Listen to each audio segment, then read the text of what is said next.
naghanap talaga ako ng anong hindi matapos ng pulis sa trabaho nila. Ako ang magtatapos. Ganun ang style ko.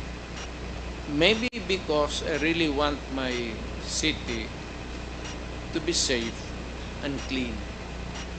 And I do not know if it's still on that level when I was the mayor. Hindi ko na masabi, sir. But if you want to really